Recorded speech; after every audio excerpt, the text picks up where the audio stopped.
Yeah, thank you, Mr. President, for having us here. And not to sound like a broken record, but it needs to be said that Antifa is real. Yeah. It's real. It's a threat. I just saw them last weekend over in Portland while they're causing mayhem over there. And the reason why they're such a big problem is because we have Democrats and a lot of people in the mainstream media refusing to acknowledge that they even exist, right? So how can we as a country begin to address it when you have large swaths of these people who are supposedly decision makers and people who are supposed to inform? They don't want to say that it exists. Because the common argument is like, well, they're not a real organization because there's no national leadership, they don't have a national headquarters, so how can law enforcement go after a group that doesn't exist like that? Well, law enforcement goes after criminal groups that organize to rob banks or do smash and grabs. They don't have a registered LLC, they don't have official membership cards, they don't have a business address, but law enforcement still goes after them because they're working as a group. These people don't just show up, randomly at the same time to do the same thing, dressed in a very similar fashion, espousing the same ideology. And they say, well, it's an ideology. It's like, well, yes, it's an ideology because there's people alive, present, that believe in it, and they're acting on it. And so I've been very well aware of what Antifa's been doing. I was very busy during the riots in 2020. That was probably my most exposure to them prior to this year.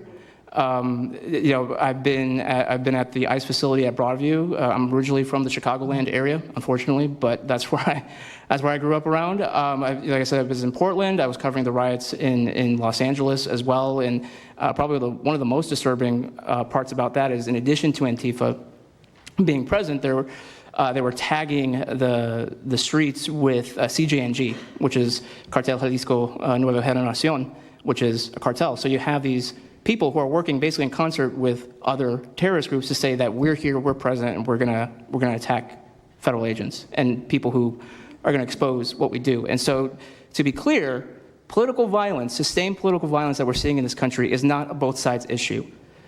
I was, I was at Charlie Kirk's memorial in Glendale recently. Conservative gathering, totally peaceful. It was the most peaceful gathering that I've been at. Every other time that I've been covering violence in the streets, just this year, just this year, it's always been from left-wing people, radical left-wing people. And it's not even just Antifa anymore. The shooting that happened in, the defensive shooting that happened in the Chicago area, that wasn't someone dressed in black bloc. That was just somebody that had taken upon themselves to go out and try to interfere and ram federal vehicles. So people are becoming more and more radicalized, and it was to be expected, unfortunately. And the reason why we're in this position today is because after I was done covering the riots, I was at the border from the San Diego sector all the way down to the Rio Grande Valley sector, covering the border crisis month after month. And we all knew the solution to that. We all knew why it was happening. It's because, well, it's racist to have a border. It's like, well, actually, it's not, but okay. And so it required you to come back into office and to fix the problem, but it's no longer just a border issue. It's a nationwide issue, and that's one of the reasons why you got elected back into office, because thankfully the American people said we're not going to deal with it anymore. But unfortunately, there's a lot of people, as we've seen, who are willing to take to the streets to do violence. And that's a scary thing, because typically when I was in 2020, I was covering Minneapolis, Los Angeles, Portland, Seattle. I was over in Chaz, and that was to be expected. But now, because the issue of immigration, illegal immigration, is so widespread, riots can happen anywhere. Attacks can happen anywhere. So that's why it was weird kind of going back to my home state to cover this violence. I mean, just after the Dallas shooting, they were chanting outside Broadview, shoot ICE, shoot those, efforts, shoot those efforts. So I'll just leave that. Thank you so much again for having this. This is very dangerous. We don't work for companies that have billions of dollars. We're running and gunning often on our own.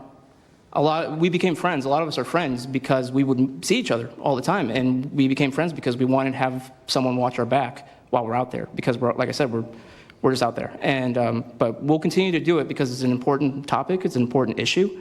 The American people deserve to know what's happening in these chaotic situations, and we're more than happy to do it. So thank you, sir. Great job. Thank you very much. Katie, please.